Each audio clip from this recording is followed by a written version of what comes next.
Uma tempestade geomagnética ocorreu em 1859, produzindo uma aurora que podia ser vista em todo o Havaí. Essa tempestade teve um impacto no sistema de telégrafo. No entanto, alguns sistemas operacionais eram capazes de transmitir mensagens mesmo quando suas baterias não estavam conectadas. Eles estavam surpreendentemente fazendo apenas uso da corrente da tempestade geomagnética. O tamanho desta tempestade geomagnética foi sem precedentes na história registrada.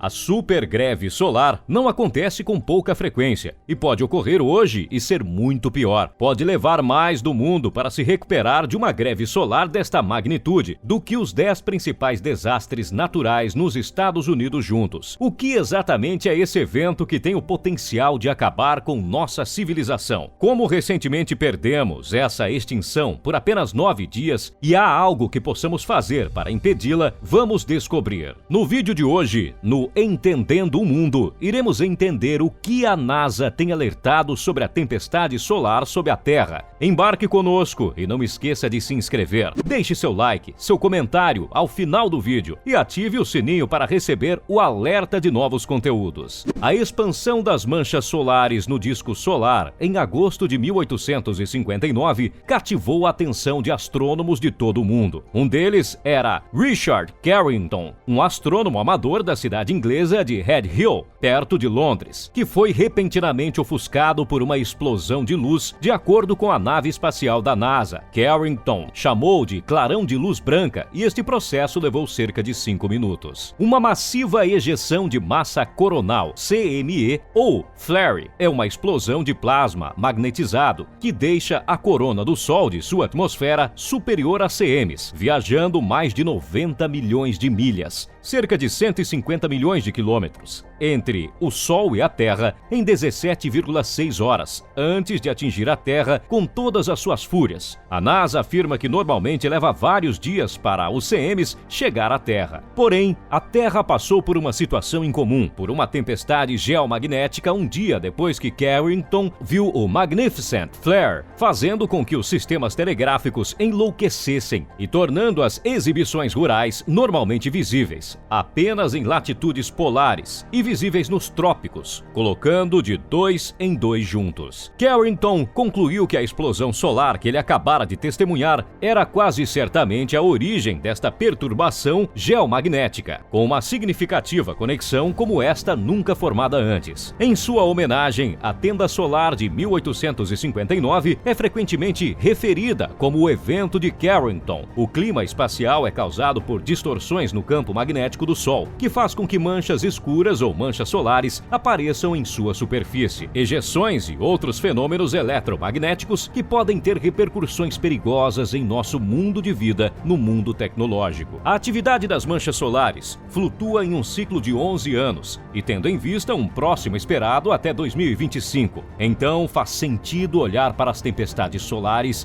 mais mortais no momento. Os eventos de Carrington, quando o Global Telegraph Communications quebrou, o planeta inteiro ficou em silêncio. Houve histórias de máquinas de telégrafo emitindo faíscas, operadores recebendo choques elétricos e as faíscas incendiando papel, muito além de seus limites típicos, enquanto as luzes do sul Aurora Australis foram vistas apenas ao norte de Santiago, Chile. As luzes do norte Aurora Boreal foram vistos ao sul de Cuba e Honolulu, Havaí.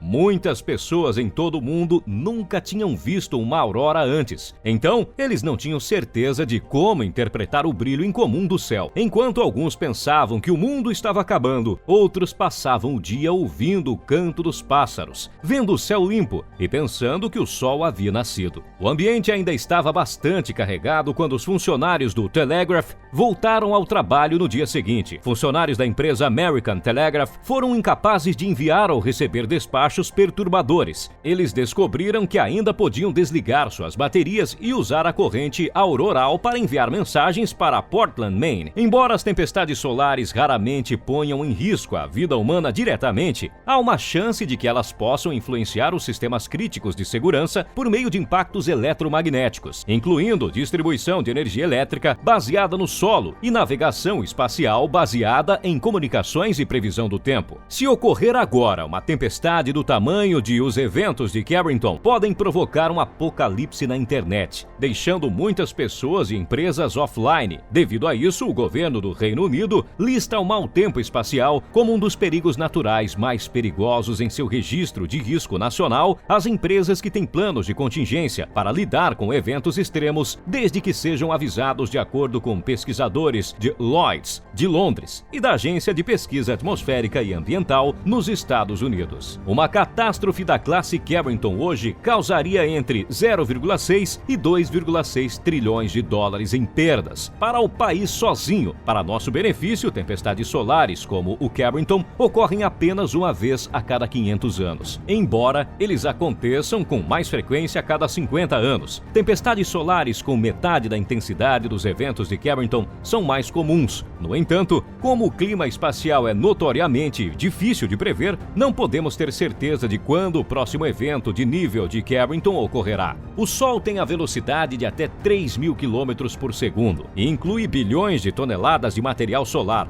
O campo magnético embutido nesta substância tem o potencial de inferior no campo magnético da Terra quando os dois entram em contato. Sabemos que isso acontece desde sempre, porque de acordo com um estudo publicado em janeiro de 2022, partículas radioativas de uma forte tempestade solar que atingiu a Terra há 9.200 anos ainda estão presentes no gelo sob a Groenlândia. Um estudo anterior de 2020 revelou que fortes tempestades geomagnéticas acontecendo com muito mais frequência do que se acreditava anteriormente em 42 dos 150 anos antes disso. O voo espacial da NASA afirma que os eventos de Carrington, como a tempestade solar, atingiram a Terra no ano de 774 d.C. Por outro lado, a Terra evitou por pouco ser atingida por uma tempestade solar muito forte há 10 anos. A maioria de nós não tínhamos ideia, mas se a tempestade tivesse nos atingido, poderia ter destruído a infraestrutura elétrica, cortado a energia de milhões de pessoas por semanas. Duas massas coronais maciças, ou rajadas de plasma carregados, foram desencadeadas pelo Sol em 23 de julho de 2012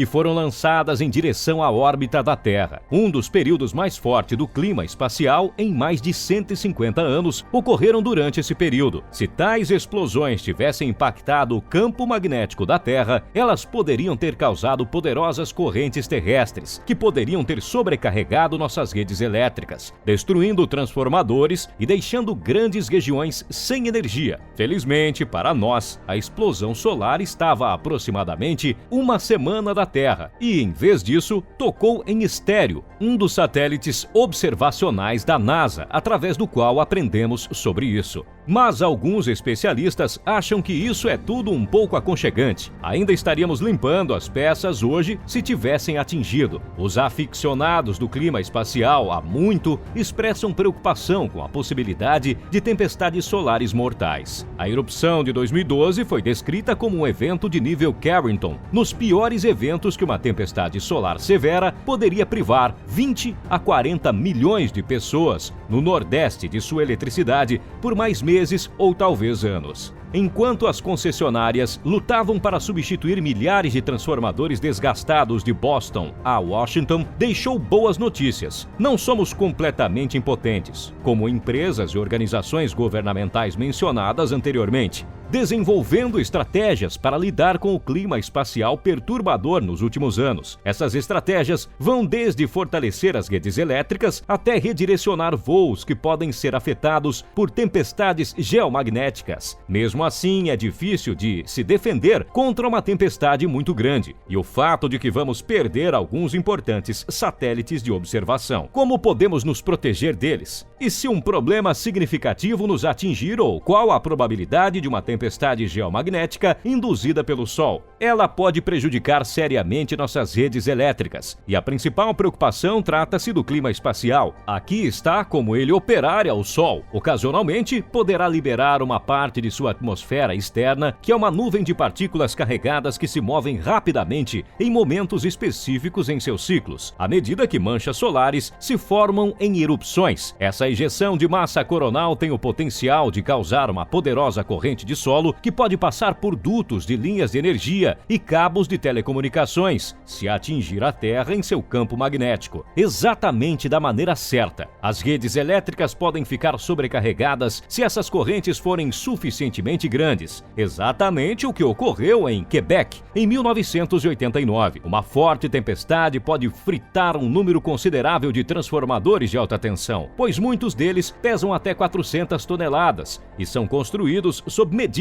com cadeias de suprimentos complexas. Substituindo-os pode levar anos. Milhões de pessoas podem perder energia nesse intervalo de tempo, devido à sua rede elétrica desatualizada e características geológicas distintas. O Nordeste dos Estados Unidos é uma das regiões que mais correm risco, e mesmo com 20 grandes transformadores sendo perdidos em uma tempestade, seria muito alarmante. Além disso, 40 milhões de pessoas poderiam sofrer uma queda de energia indefinida em um cenário apocalíptico. Não seria uma coisa boa, em que dependemos muito da eletricidade na sociedade moderna e não podemos funcionar muito bem sem ela. Por exemplo, uma pesquisa de 2004 da Carnegie Mellon University descobriu que muitos serviços de Pittsburgh foram horrivelmente equipados para um blackout prolongado se as bombas elétricas da cidade não pudessem ser restauradas. Metade da cidade ficaria sem água depois de 3 dias. Postos de gasolina, mercearias e redes telefônicas seriam todos afetados, embora as salas de emergência ficassem sobrecarregadas se o ar-condicionado falhasse durante uma onda de calor. A maioria dos hospitais possui sistemas de backup, mas não está tudo perdido se as concessionárias de energia receberem aviso prévio de uma tempestade solar significativa vindo em sua direção. Eles podem tentar tomar medidas no Centro de Previsão do Clima Espacial do Serviço Nacional de Meteorologia.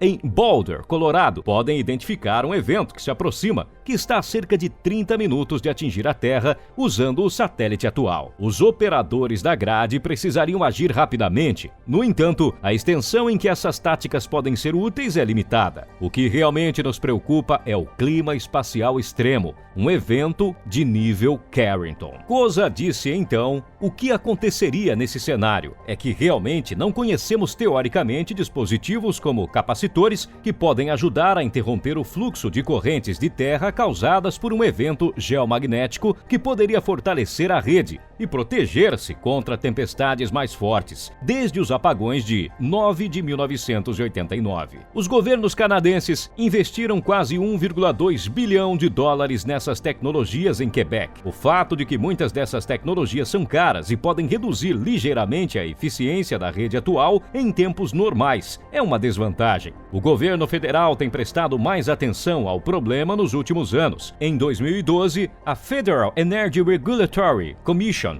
emitiu uma ordem que acabaria forçando os operadores da rede a plantar soluções operacionais e tecnológicas para uma catástrofe do clima espacial. No entanto, os executivos das concessionárias acreditam que melhorar a rede de proteção pode levar algum tempo. O Centro de Previsão do Clima Espacial da Administração Nacional Oceânica e Atmosférica, NOAA, realiza avaliações diárias das regiões de manchas solares para determinar os riscos para medir a probabilidade de uma erupção solar direcionada à Terra, ou CNE, de uma zona ativa. Eles rastreiam e registram mudanças no número do tamanho da mancha solar e posicionam os sistemas heliofísicos. O Observatório HSO, um grupo de espaçonaves da NASA, foi criado para pesquisar o Sol e seu impacto no sistema solar, incluindo os resultados do clima espacial. Essas espaçonaves possuem uma sonda solar Parker, que está tentando tocar o Sol, e a Orbiter Solar, operado pela Agência Espacial Europeia, que está explorando as regiões polares do Sol. Pela primeira vez, uma missão dedicada para prever o clima solar. A missão foi lançada em meados de 2020 de Lagrange 0.5, que é 93 milhões de milhas, 150 milhões de quilômetros da Terra. A vigília observa o clima espacial do Sol e o quanto isso tem o potencial de causar todos os tipos de estragos adicionais. Companhias aéreas agora operam uma variedade de voos comerciais nas regiões polares, como os que conectam Atlanta e Tóquio. No entanto, se as empresas receberem um aviso de tempestade geomagnética no último minuto do do Centro de Prevenção do Clima Espacial, as planícies frequentemente precisam mudar seus cursos para longe das pesquisas ou para evitar risco de perder contatos de rádio com a Terra. Milhares de dólares podem ser gastos nesses desvios. Estamos continuamente aprendendo sobre outras coisas de diferentes tipos de clima solar que podem potencialmente interferir nas comunicações por satélite,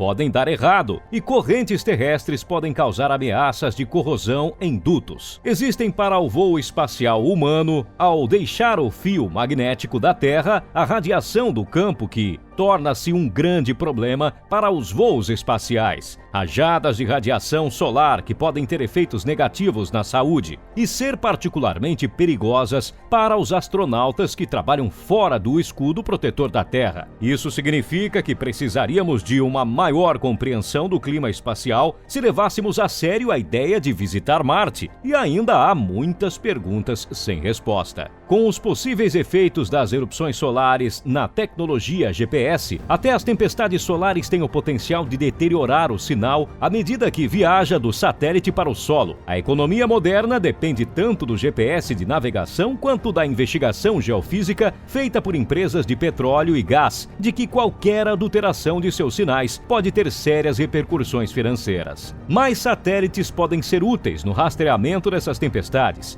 Não se sabe para o que precisamos nos preparar, o que é um grande problema quando se trata de preparação do clima espacial. Tempestades e impactos menores acontecem com frequência, mas pode um Carrington ocorrer ou talvez uma tempestade como a que atingiu Quebec em 1989. De acordo com os cientistas, há 12 possibilidades de que um evento da intensidade de Carrington atinja a Terra nos próximos 3 a 4 anos. Sem dúvida, esse é um número que gostaríamos de determinar. Os cientistas ainda estão aprendendo muitas coisas novas sobre o espaço. Por exemplo, ainda é difícil prever se uma explosão solar na Terra realmente causará uma tempestade, uma ejeção de massa coronal, uma interação com outros ventos solares. À medida que se aproxima da Terra, determinará muitas coisas. É comparável a estar ciente da chegada iminente de um furacão, mas ser incapaz de medir a sua pressão paramétrica. De acordo com especialistas em clima espacial, seria benéfico ter mais espaçonaves estudando o Sol para nos fornecer avisos mais avançados sobre tempestades e nos proteger de seus perigos. Afinal, vamos ser pacientes e aguardar novos resultados e pesquisas. Obrigado por assistir até aqui. Se gostou, não deixe de curtir, se inscreva no canal, clique no ícone do sino para não perder nenhum vídeo, deixe seu comentário e até a próxima.